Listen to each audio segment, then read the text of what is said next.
相信呢幾年過嚟嘅香港朋友咧，都清楚舊年11月政府已經推出咗一個移民草案㗎喇。咁咧，亦都同時間推出咗一個嘅諮詢問卷啦。呢個問卷咧喺2月12號23:59就會截止㗎喇。所以今日咧，我就會用廣東話同大家導讀一下，因為我發覺都好多朋友未必太清楚有啲位置，有啲細節應該係點填啦。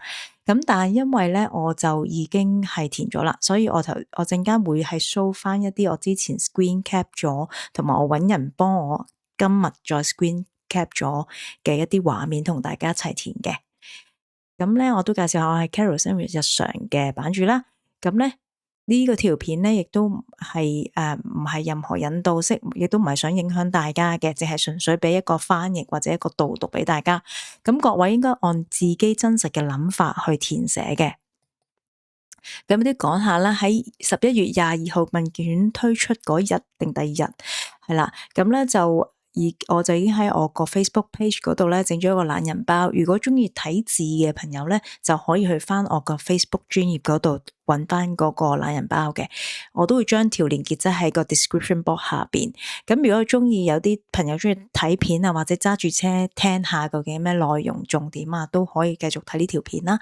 咁我嘅頻道入邊咧，其實我都係啱啱玩下試下做 YouTube，咁亦都 upload 咗一啲片，咁其中一個就係 Way to Work 啦，喺續緊簽或者申請嘅民居嘅時候，有興趣都係睇下嘅。咁事不宜遲，我哋就講下啦，點解呢個問卷咁重要咧？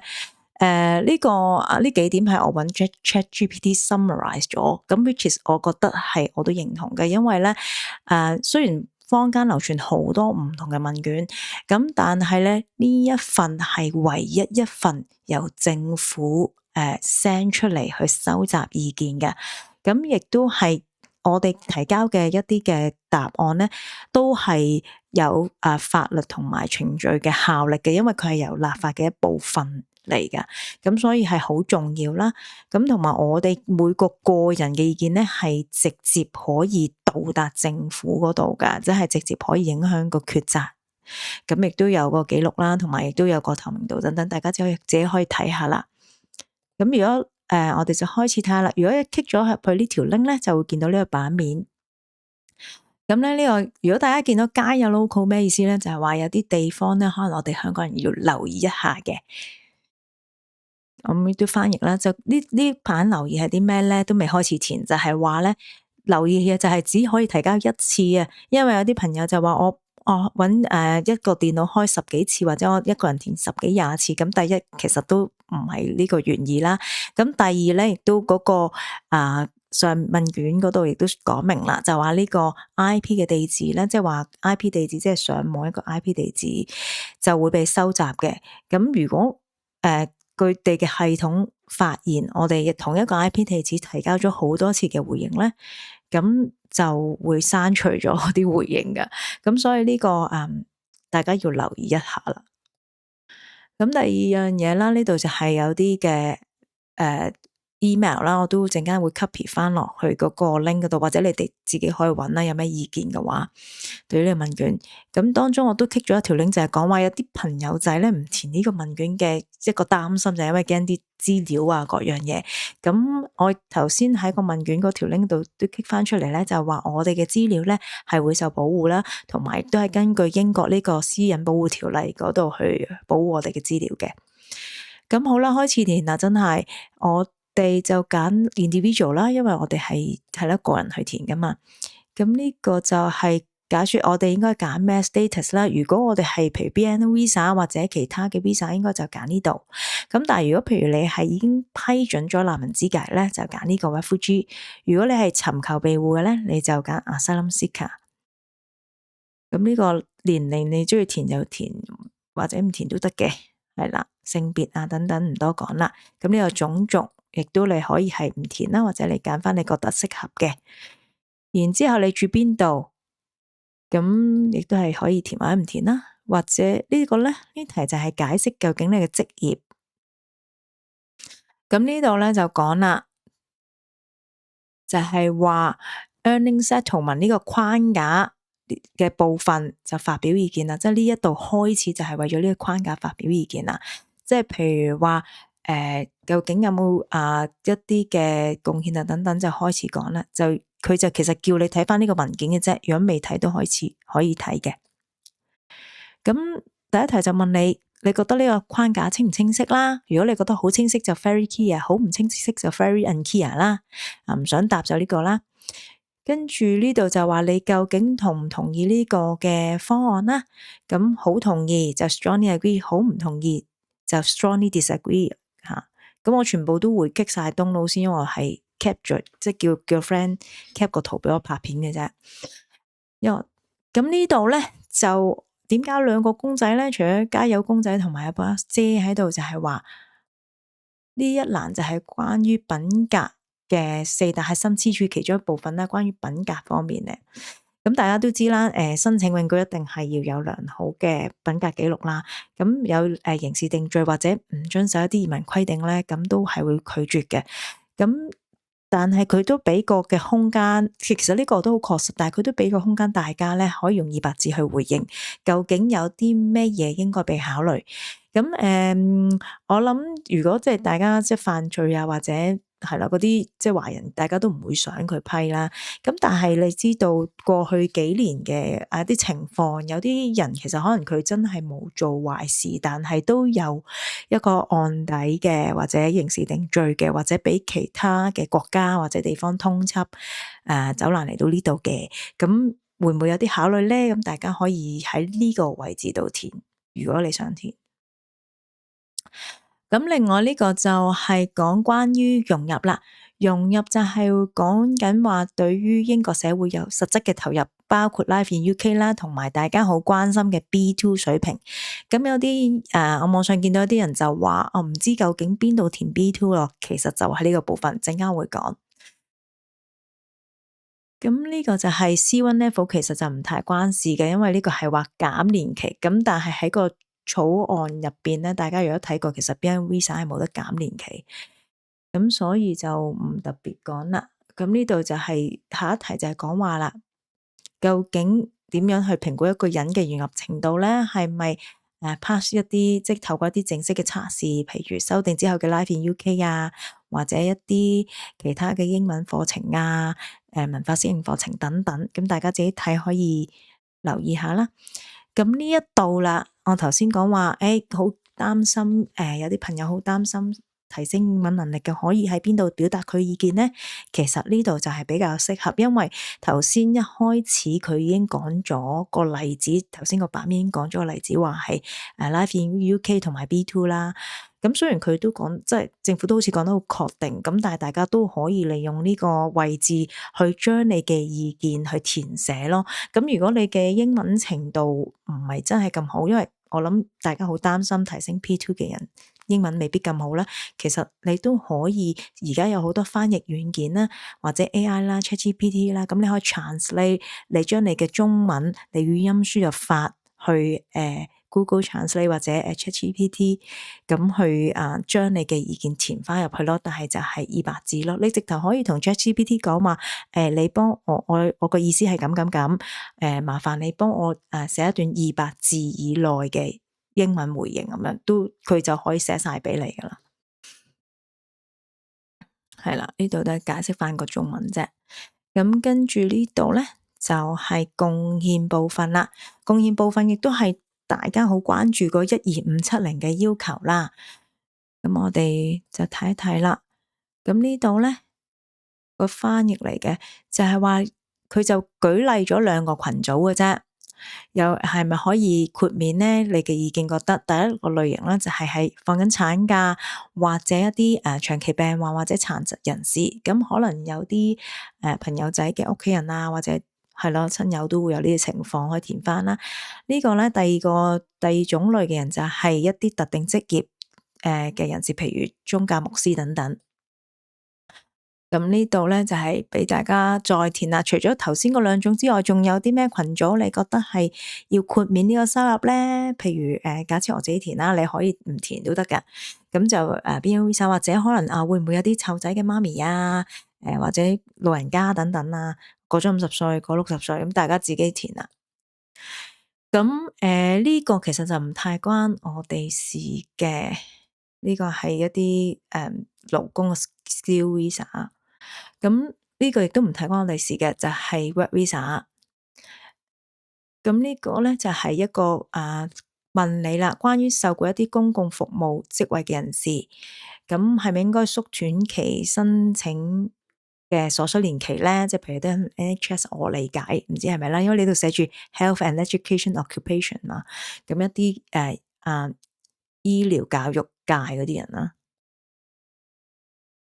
咁呢個就唔特別提啦，就係話如果有啲人攞咗福利 claim 咗 public fund，有冇啲 penalty 嘅睇法啦，即係罰佢哋嘅睇法，大家有興趣可以自己再細讀。咁呢個就係你有幾同意一個人如果已經永居咗啦，佢係咪應該可以claim public fund 咧？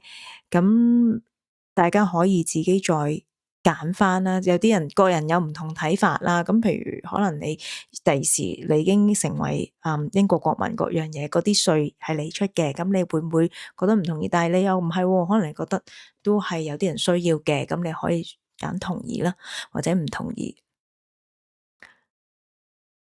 咁呢度咧，亦都另外一題就係話，究竟你有幾同意去一啲貢獻咧？其實譬如好似做義工咁啦，應該係考慮成為一個貢獻嘅，咁去縮減年期啦。咁其實就呢個其實唔係太關我哋事，因為我哋 BNO Visa 係講咗冇得加或者都唔會減噶啦。咁呢度亦都係另外一個香港加油嘅公仔啦。就係話，如果喺審批途中應該點樣考慮貢獻呢？有冇其他意見？咁咧就包括係咪將社區回饋社區視為定居貢獻嘅潛在好處或者挑戰嘅看法？大家可以講翻，究竟大家覺得點樣去貢獻？譬如可能做義工，可能譬如湊仔啦，可能保持社區清潔等等。咁你想寫乜都得嘅，冇問題，200個字，你唔寫亦都可以。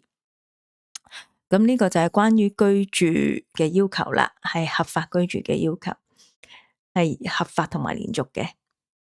咁我諗呢個大家都比較直接啦，即係譬如呢個係針對一啲 small ball，即係一啲非法入境嘅人，究竟應該俾罰佢哋要幾多年先至可以申請永居咧？20年、10年、5年，咁或者大家唔想講都得，咁呢啲就直接啲，唔花時間度講啦。Overstay 啦，即係過期簽證啦，過逾期逗留，咁亦都提一提大家，即係睇清楚 Visa 嗰個日期就唔好過咗期先申請永居或者續簽啦，因為如果你過咗期先申請咧，就屬於 overstay 噶啦。咁呢個就係咧，有乜其他嘅 comment 咧？究竟對於居住方面有冇其他意見？好啦，呢度又見到個 local，我哋就睇下咯。呢部分咧就係聚焦於係咪應該對特定群組去做一啲嘅豁免，譬如一啲弱勢社群啊咁樣。咁呢度咧就係個諮詢就係話 propose 5至10年，呢度係咪有啲嘅位 visa commit？呢度佢已經一開始咧，因為我嗰陣時填好似係冇呢句嘢，但係佢而家加咗，而家1月就係講話已經係講咗 BNO Visa 咧，其實佢哋已經 consider 咗，即其實簡單嚟講，佢係冇得加或者減啊5年，咁所以大家可以自己睇下，因為呢個係講 Global Talent 嘅人才計劃嗰啲嘅，咁呢啲係啦，創業家啊。或者人道簽證啊，因為其實 BNO Visa 雖然佢統計上成日講話係人道簽證，但係其實睇返正式文件，我哋又唔係屬於呢個類別，所以頭先佢一開始就講咗 BNO Visa 係5年咁解。咁咧就呢度就係講話一啲嘅家屬啦，Global Talent 亦都唔關我哋事。嚟到呢度係啦，我整咗個感嘆號。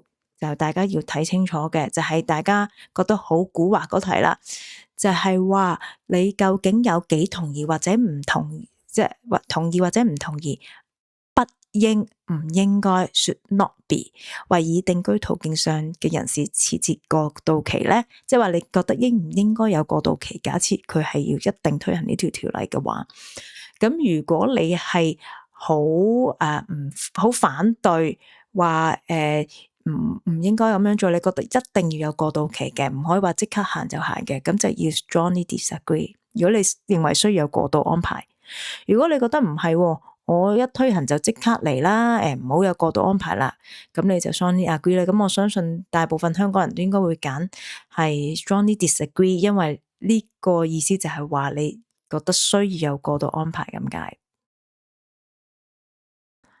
咁呢度就係一啲比較脆弱嘅群體啦，一啲保障社會中弱勢人士嘅規定啦。咁呢度咧，亦都睇下有冇啲嘅examination 可以俾呢班人，即係喺呢個新嘅方案推行嘅時候咧，呢班人可以 exam 嘅，可以豁免嘅。咁其中咧，亦都我諗可能大家都睇下啦，有啲我諗大家比較適用，可能就係一啲成人需要 long-term care 嘅人啦，即係一啲需要長期照顧嘅成人，即係可能譬如一啲傷殘人士啊、弱智人士等等。咁係啦，咁你可以剔係咪應該唔好受影響咧？呢扎人咁樣。咁或者仲有冇其他比較弱勢嘅社群，你覺得係需要豁免嘅咧？咁樣。咁呢部分就係講一啲軍人、軍隊嗰啲，我諗大家都唔係太關事，有興趣可以自己睇下。呢一 part 咧就係講話，通常而家咧就係嗰啲 dependent 都係同主申請人一齊去符合呢個條件，冇一個特別嘅要求嘅。咁喺兒童方面咧，都係話佢知道佢哋係唔可能去符合任一啲嘅條件啦。咁但係呢個就好緊要啦，係啊，上咗去添，係啦，Home Office 咧就係想 keep 一個 window 咧，就係一啲 dependent 去 settle 啦。咁但係佢哋就 considering 考慮緊咧，就係一個年紀係一個 cut off 一個截止，睇下佢哋需唔需要跟佢哋自己嘅途徑去賺取呢個去 qualify 呢個 settlement 啊，即係需唔需要按佢自己嚟睇啦。咁你睇下呢個就 dependent partner，咁我諗未必太適合。咁但係下一個咧就係一啲 dependent 嘅兒童啦，咁即係話可能佢哋係呢度講得好清楚啦，employment related requirement will waive。如果佢哋18歲之前就入嚟嘅話，咁究竟呢個括號咧係解釋翻究竟呢堆人應唔應該都係 earn settlement in their own right 咧？咁如果你覺得佢哋係唔應該即係去自己獨立咁 earn settlement 咧，咁就 strongly disagree 啦。咁呢個係我嘅解讀啊。呢一 part 咧，因為佢都講得有少少 tricky，我驚我都翻譯錯。咁但係呢個我理解係咁樣咯。咁呢個 resettle refugee 咧，我就唔係太知係咩嚟噶啦。呢度咧，大家留意啦，填到呢度咧就係最後一題，佢好得意嘅份問卷，佢冇講話呢個 last question，冇講話第幾條填完，咁但係你如果 click 咗呢啲箭嘴咧，你就係已經係 submit 咗個問卷噶，呢個唔係 submit 嚟嘅，唔知點解。咁你有咩其他意見咧？你都可以把握呢個最後機會去填啦。咁如果你想睇翻之前填乜咧，你可以 click 翻呢個 button 去翻前面啦，就睇翻自己寫啲乜嘢。咁如果你 click 咗，譬如呢個最後一題 submit 咗，咁佢就會 thank you 你，即係花時間去填一份問卷啦。咁跟住，如果你用翻同一個電腦再去翻咧，呢個就係我個頁面啦，我就已經唔可以即係再填噶啦。咁所以變咗係咯，大家都可以睇下啦。咁多謝今日大家收睇，下一集再見，拜拜。